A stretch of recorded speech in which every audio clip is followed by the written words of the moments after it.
अस्सलाम वरहमतुल्लाह। स्टूडेंट्स कैसे हैं आप? उम्मीद करता हूँ खैरियत से होंगे। अल्लाह ताला आपको अपने मकासद में कामयाब व कामरानी से हमरान फरमाए।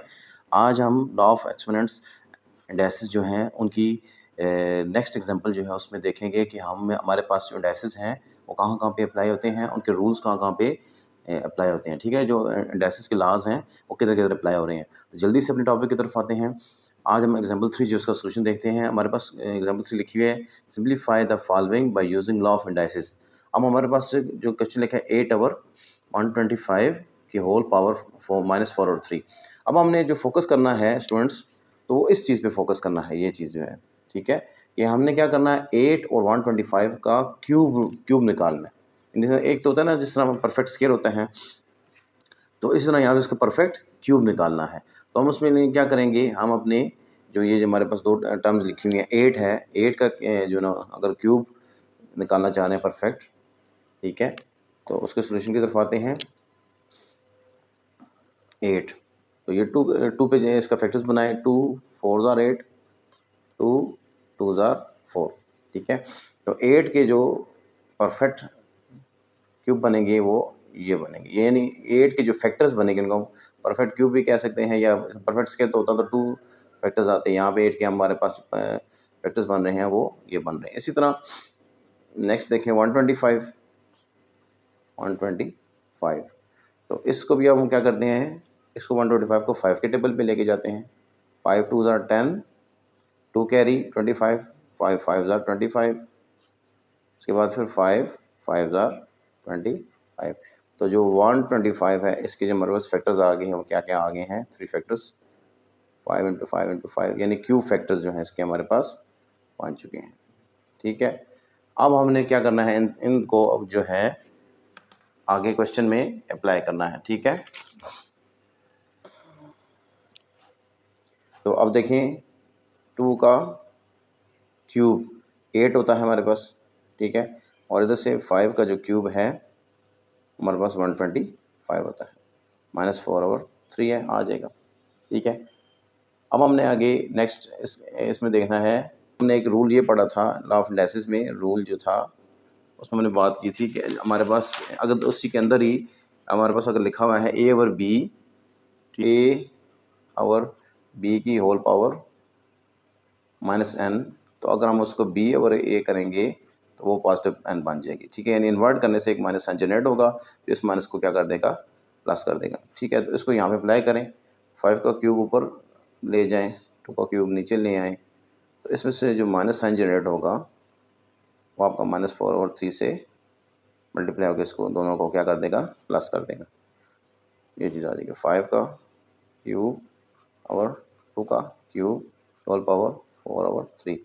अब हमारे पास एक रूल ये भी होता है कि अगर हमारे पास कोई टर्म लिखी हुई है a की पावर m की पावर n, ठीक है, तो ये n बेसिकली इसके ऊपर भी अप्लाई होता है। ठीक है, और n दोनों के साथ आपस में क्या होता है, मल्टीप्लाई होता है। ठीक है जी, तो अब यहाँ से देखें तो ये इस पर भी अप्लाई होगा, 4/3 इस पर भी अप्लाई होगा। 5 का क्यूब, ठीक है, ये इसको 1/4/3 से इधर भी मल्टीप्लाई कर दें, 2 का क्यूब और 4/3 से इधर भी इसको मल्टीप्लाई कर दें। अब ये 3 से कैंसिल आउट हो जाएगा, ये 3 इस 3 से कैंसिल आउट हो जाएगा। 5 की पावर 4 और 2 की पावर 4 हमारे पास बचेगा। तो इसका जब हम फैक्टर्स बनाएं तो 5 के इसमें एक और अगर यहाँ पे 5 लिख दें, 5 की पावर 4 का मतलब ये है कि 4 फैक्टर्स, 5 × 5 × 5 × 5, और दूसरे क्या हैं जी 2 की पावर 4, इसके भी क्या मतलब 4 फैक्टर्स आ जाएंगे, तो ये बन जाएगा 625। 5 के फैक्टर्स में 5 5 ज़ार 25, 25 5 ज़ार 125 और 125 5 ज़ार 625, और इधर बन जाएगा 2 2 ज़ार 4, 4 2 ज़ार 8 एंड 8 2 ज़ार 16। उम्मीद करता हूँ कि ये आपको फैक्टर्स की समझ आई होगी कि हम इसी तरीके से इसी मेथड के ज़रिए फैक्टर्स को फाइंड आउट करते हैं। ठीक है, इसी तरह हमारे पास इसका सेकंड पार्ट है, 4 3 की whole power n divided by 3 की होल पावर n प्लस 1 -3 की पावर n। ठीक हो गया।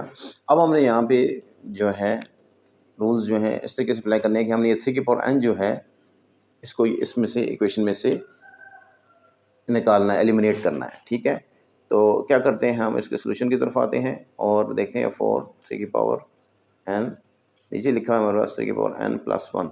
तो हमने एक रूल ये पढ़ा हुआ था कि अगर आपके पास ऐसे प्लस में नंबर्स लिखे हों, a की पावर m+n लिखा हो, तो उसको हम a की पावर n और a की पावर n यानी a की पावर m इंटू a की पावर n की शक्ल में लिख सकते हैं, ठीक है।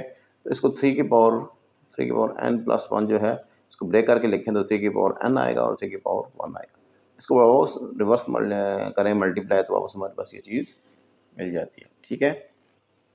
4 3 की पावर n, ये हो जाएगा 3 की पावर n, 3 माइनस का 3 की पावर n। आप क्या करें, ये जो दो टर्म्स लिखी हुई है इसमें से 3 की पावर n जो है उसको कॉमन ले लें, टेकिंग 3 की पावर n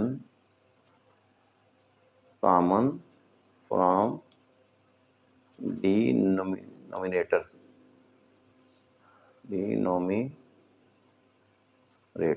ठीक है जी। डिनोमिनेटर से 3 की पावर n को कॉमन लें, तो क्या बच जाएगा 3 माइनस 1। ये 3 की पावर n ये 3 की पावर n से कैंसिल आउट होगा, इसका आंसर हमारे पास 4/2 बचेगा, ठीक है जी।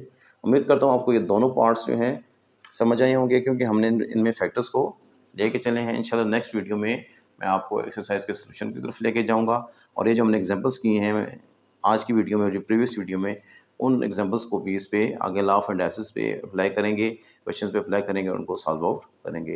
दुआ में याद रखिएगा, अगर आपको मेरी वीडियो पसंद आई है तो उसको लाइक करें, शेयर करें और अपने फ्रेंड्स के साथ शेयर करके मुझे अपनी प्रेशियस कमेंट्स से आगाह करें। दुआ में याद रखें। अस्सलाम वालेकुम रहमतुल्लाहि व बरकातहू।